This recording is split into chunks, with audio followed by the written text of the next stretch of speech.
और कल अविश्वास प्रस्ताव पर अपने जवाब में पीएम मोदी ने विपक्ष के गठबंधन पर तीखे प्रहार किए। नीतीश और तेजस्वी कह रहे हैं कि ये बीजेपी की घबराहट है।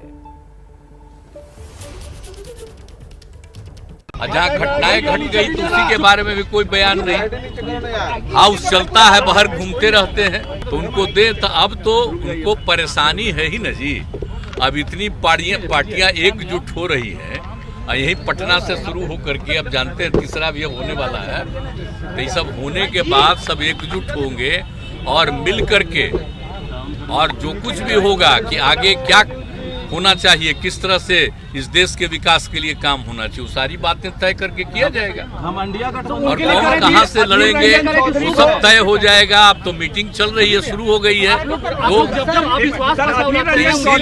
इसीलिए हम कह रहे हैं कि ये सब चूंकि हो रहा है तो परेशान है लोग, तो अपना रहे परेशान। हम लोग 2024 में बीजेपी साफ हो जाएगी बिहार से। बिल्कुल बिल्कुल, आप पक्का जान लीजिए, इसलिए घबराहट में है।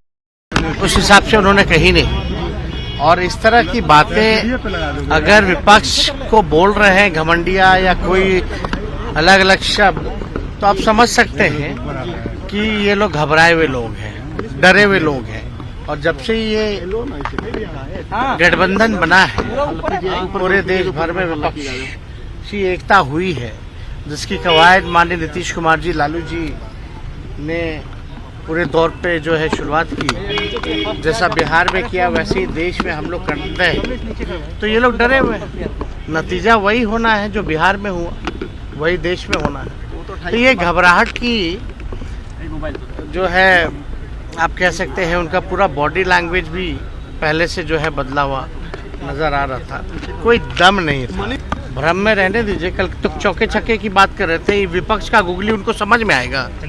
नीतीश और तेजस्वी को आपने सुन लिया। अधीर रंजन चौधरी के मुद्दे पर कांग्रेस और बीजेपी में आर पार जारी है। दोनों तरफ से वार पलटवार हो रहे हैं। बहुत ही गंभीर मसला है। संविधान की धारा 105(1) के तहत हर सांसद को ये अख्तियार दिया गया है कि वो अपनी पूरी आज़ादी से, बेबाकी से अपनी बात सदन के पटल के ऊपर रखे। ये बात सही है कि कुछ नियम कानून हैं जिसके तहत संसद चलती है, पर इस नियम कानूनों का ये मतलब नहीं है कि अपनी मेजॉरिटी का उपयोग करते हुए जो विपक्ष की आवाज़ है उसको दबाया जाए। और इसलिए समय आ गया है कि धारा 105(1) में जो प्रिजाइडिंग ऑफिसर्स हैं लोकसभा और राज्यसभा के, उनके क्या अख्तियार हैं, इसके ऊपर उच्चतम न्यायालय से एक अधिकृत निर्णय जरूरी है। कांग्रेस के नेता जब खड़े हुए तो भारत माता के टुकड़े की बात कह दी, भारत माता के अपशब्द की बात कह दी, और जो टुकड़े टुकड़े करने की सोच भारत के रखते हैं उनको कांग्रेस में शामिल करवा लिया।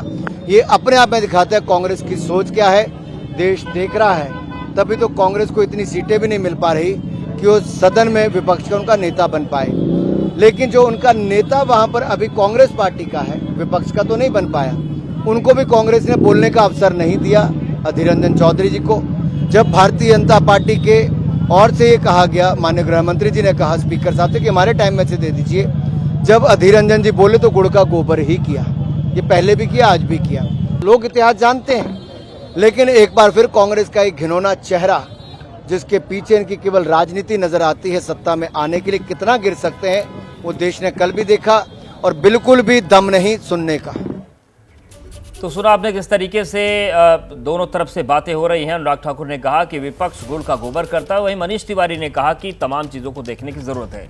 अधीर रंजन चौधरी पर विपक्षी दल लामबंद है। नेशनल कॉन्फ्रेंस के चीफ फारूक अब्दुल्ला ने भी सवाल उठाए तो संसदीय कार्य मंत्री ने भी उनका जवाब दिया है। मुझे सख्त अफसोस है कि एक अच्छे मेंबर को इन्होंने आखिरी दिन सस्पेंड किया। बहुत अफसोस किया। मुझे सख्त अफसोस है कि एक अच्छे मेंबर को इन्होंने आखिरी दिन सस्पेंड किया। बहुत अफसोस। ने बोला माफी मांगो, कम से कम खेद प्रकट करो, रिकॉर्ड में है ये। उसके बावजूद भी उन्होंने कुछ नहीं किया। इसके इतना ही नहीं, जब भी कोई बोलते हैं कम से कम 10 मिनट का भाषण और किसी का सत्ता पक्ष जो उत्तर देते हैं डिबेट को उत्तर देते हैं, प्रश्न को उत्तर देते हैं, कम से कम 10 बार हर बार उठते हैं, डिस्टर्ब करते हैं। और ये इनका हैबिट बन गया है और बिना नोटिस देते हुए बेसलेस एलिगेशन करते हैं। पत्रकारिता कोई इमोशन नहीं है, ना अपना कोई ज्ञान देना है और ना कोई विचार थोपना है। पत्रकारिता क्या है? पत्रकारिता का मतलब है सही जानकारी इकट्ठा करना और तथ्य बताना। पत्रकारिता आज जितने महत्वपूर्ण दौर में है, शायद पहले नहीं थी। इस दौर से निकलने के लिए सिर्फ सच दिखाने की जरूरत है, वो सच जो आपके हित को आगे रखे। इसलिए अब रात 9 बजे प्राइम टाइम नहीं होगा, ये आपका टाइम है। जगविंदर पटियाल के साथ देखिए पब्लिक इंटरेस्ट 17 जुलाई से सोमवार से शुक्रवार रात 9 बजे सिर्फ एबीपी न्यूज पर। एबीपी न्यूज आपको रखे आगे।